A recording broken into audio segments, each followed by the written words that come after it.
Welcome to Everything Counts, Investec Private Banking's podcast series that looks at all money matters and your financial wellness.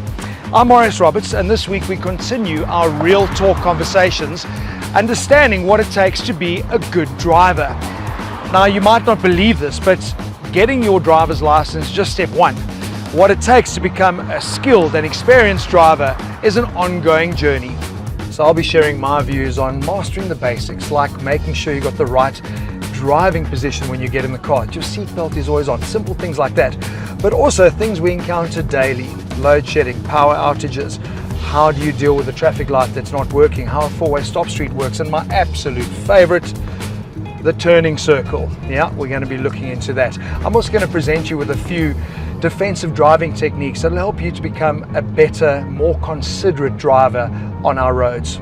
You guys ready? Let's go.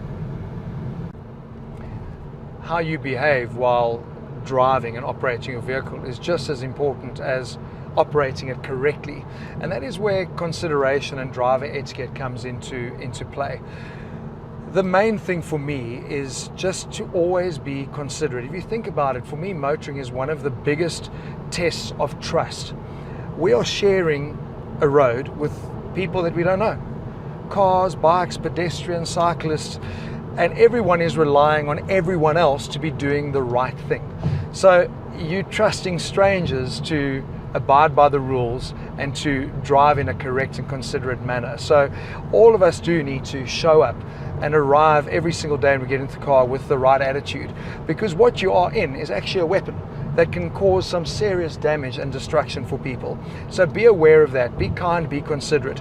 And obviously for me, probably the most scary thing is that we are living in a motoring twilight zone at the moment, because as cars become more and more autonomous, in other words, they're doing things that require less of our attention, people are forgetting to be vigilant and alert while driving. And the biggest killer is this thing. I would love to see that cell phones actually cannot work. They've all got motion detectors in them. I would love to see them not being able to be picked up and worked in a car if the car is moving. Because for me, how many people you drive past and what do you see? It's this. It's head down, eyes down. They are not alert to what's happening ahead of them. So anything that happens up ahead, a dog runs across the road, a pedestrian, somebody suddenly comes to a stop, there is no ways that you are aware of what's happening, what your surroundings are. When I'm driving, I'm not looking at the car ahead of me. I'm looking 500 meters up the road. I'm anticipating what is coming. And that really, for me, is what makes a good driver, is being alert, being attentive, and anticipating where the flow in the traffic is, when can I overtake. So should something suddenly happen in front of you, you've given yourself enough time, you're aware to the situation that you can respond and react in the right way and avoid that accident. It's simple things like that. Even more so, safety. I know we haven't touched on things like hijacking and but if you're so engrossed in your Facebook profile and updating your status and WhatsApp messages, you are not aware of any of your surroundings around you. You stop at an intersection. You don't know who's there. You haven't seen if there's somebody standing to the side of the road waiting to do a smash and grab. So again, put your phones away, people. There's nothing that is that critical that you're willing to risk everyone's life for it. Honestly, eyes on the road, alert, attentive, enjoy the drive, be part of the experience. Another important driver etiquette skill that I want you to be aware of is, where do you position your car when you arrive at an intersection? And this, for me, it's like people just aren't considerate with other road users. So I want you to look up ahead now. We've got a T-junction. I want to turn to the right. So automatically I position my car on the edge of that white line, put my indicator on and I stop. What I've done is I've opened up space on the left for another car that wishes to turn left. Now, it's a simple thing. If you do that, think how you're going to help with traffic flow. I'll show you what most people do, and then you realize no one can get past you at that intersection. So they come to a turning intersection like this. Here's a prime example. Look at all the cars lined up ahead of us. So immediately I'm looking at this bucky and I'm going, he better be turning left with where he's positioned his car. But this is what so many people do. They're turning right. We're going to turn right, but they put their cars on the left-hand side like this now. So now you've got all the space here and nobody that can feed past you on the other side. It's little things like that that are going to make you a considerate driver and that are going to bring down the stress levels for other motorists on the road, and we can all live in harmony. Yeah, this is something that alarms me when I drive, is that I just don't see people stopping at pedestrian crossings anymore. And as a pedestrian, also don't loiter. If you're coming up to a crossing, cross. Make sure that you do stop.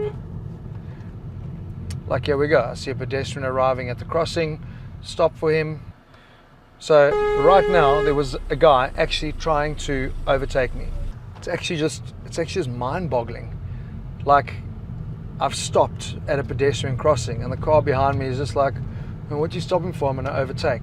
Now, had that pedestrian not have been diligent and been checking, he would have got flipping clattered or T-boned. I actually jumped on the hooter to kind of bring to the guy's attention, and that's what we mean about being alert, being aware. You cannot drive like this with blinkers on.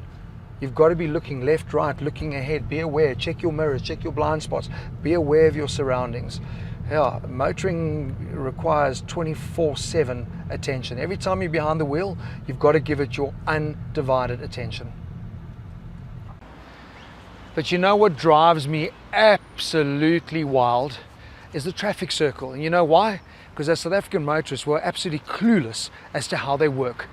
Please pay attention. Let me try and help you. Have you noticed something about every single traffic circle, whether big or small? It's that every road that feeds into that circle has a yield sign. What that means is that all roads are equal. There is no right of way. All vehicles have to slow right down, yield, and be prepared to stop. Also incredibly important is making your intentions very clear by indicating. Are you turning left, going straight, turning right, or making a U-turn through the circle? Now, in the case of bigger circles where there's more than one lane feeding into the circle, choosing the correct lane is critical, not only to assist with flow, but to avoid accidents. So turning left is obviously really easy. You have to be in the left-hand lane to turn left, and obviously indicate to show your intention. To turn right, you have to be in the right-hand lane, and you stay in this lane throughout, as this allows vehicles turning left from the opposite direction to feed into the circle at the same time. Have you noticed now how midway through the circle, I've changed my indicator to show my intention that I will now be exiting to the left? Very important. When making a U-turn, it works in the exact same way.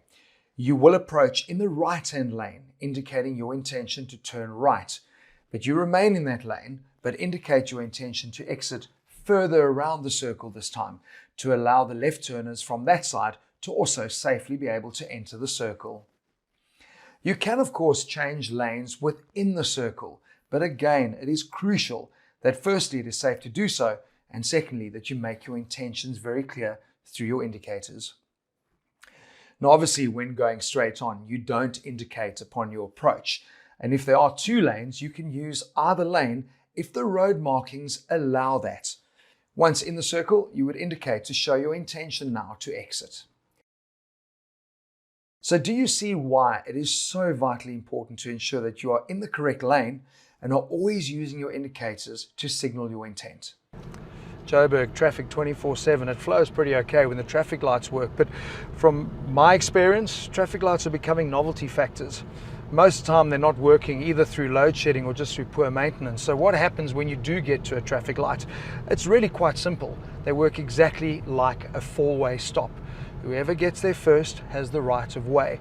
But the little thing that irritates me the most is that it's literally a car at a time. When I say a car at a time, I mean a row. So here's a great example. We're arriving onto William Nicol. We are now 4 lanes across. So in theory, when all of us on this side of the road go, happy days, we are first, it's our time to go, everyone goes. Not the next 3 cars behind me, but everybody in that row. And obviously the easiest way to ensure maximum efficiency and get us moving as quickly as possible is that those cars opposite you do the same thing. So when you move, they move. When the people to the left move, the guys on the right move. And that is how it works. So for me, it's one of those things that really drive people mad, kind of lead to road rage. It's just that people are so inconsiderate when it comes to that. Wait your turn, be patient, be alert, let's get moving. Don't go and sit and jump the line. It's just something that is going to drive people absolutely over the edge.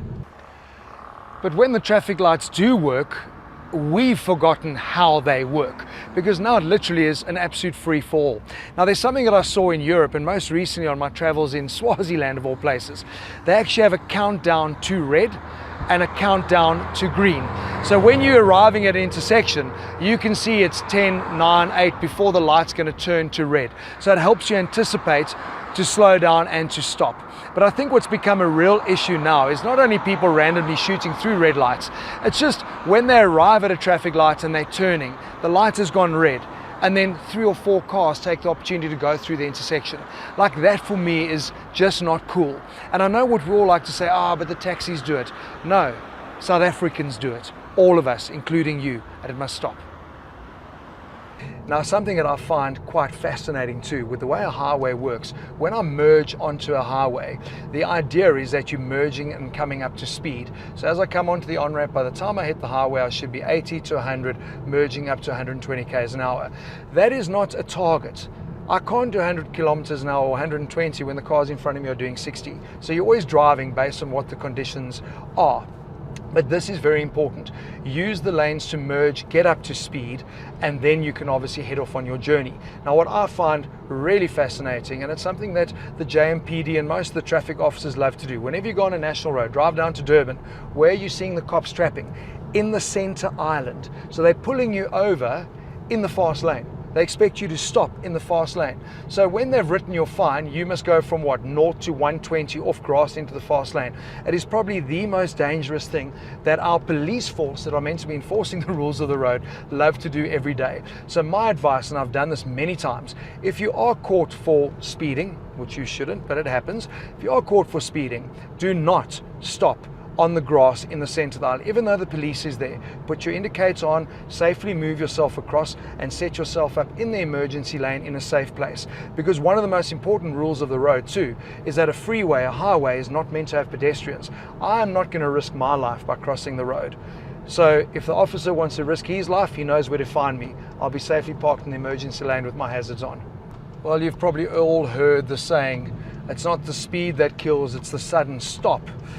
And that is the reality of it. We sit in a modern car today. It is so insulated that when you're sitting on the highway and you see the signboard saying 120 k's an hour, what does 120 kilometers an hour look like or feel like? Because you don't really feel it in the new car. Put yourself on the side of the road and have a look at a car barreling at you at 80, 120, even 140, and suddenly speed becomes a very real fear factor. But it's not just about traveling at that speed. More alarming is, do you have any clue how long it takes to bring a car traveling at 120 kilometers an hour to a dead stop? Let's show you.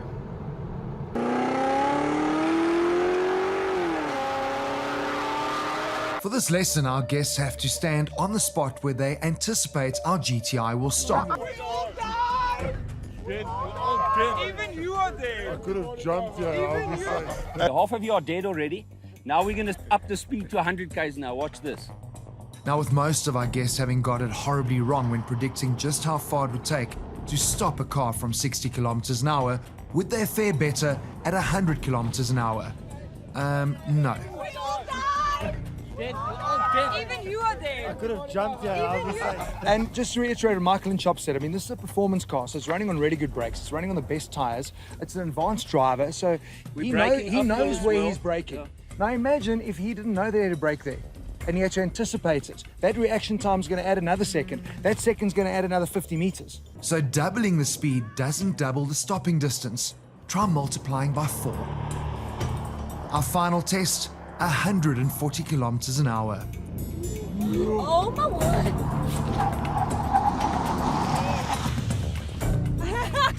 I think I'm perfect. The replay shows just how far up the road we have moved from when we started at 60 kilometers an hour, and still we're getting it wrong. Yeah, that's proper scary stuff. And I mean, we still made jokes about the guy saying, if you're confident that that is where it's going to stop, stand in the road. Obviously, nobody did that. But the scary thing is that speed and stopping distance, it's an exponential love affair. So the faster you go, the further it's going to take to stop. But what we haven't even discussed is other factors that you throw into the mix. We driving in the car on our own. The minute I fill the car, put another 3 passengers in, that's going to increase my stopping distance. Let's say it's raining again, stopping distance is going to increase. Your tire pressures are incorrect, your tires are smooth. All of those factors have an impact on how quickly your car is able to stop. And that is why maybe now you guys will be ready to appreciate how important safe following distance is. South Africans love hitching onto the bumper of the car in front of us. Tailgating is really one of the most dangerous things you can do on the road, and why we have so many accidents.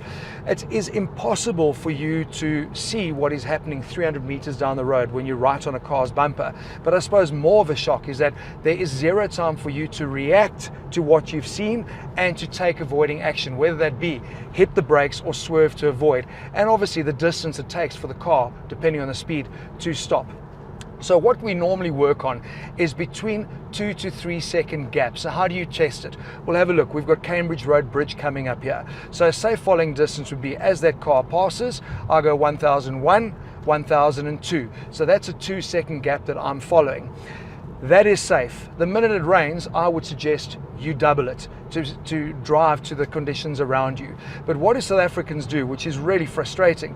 I'm keeping my safe following distance here, the next guy jumps in front, and that kind of changes the concertina effect all the time. So please, it's something to be aware of when you're driving, to make sure you can leave a safe following distance and not to jump in and cut people off in that way.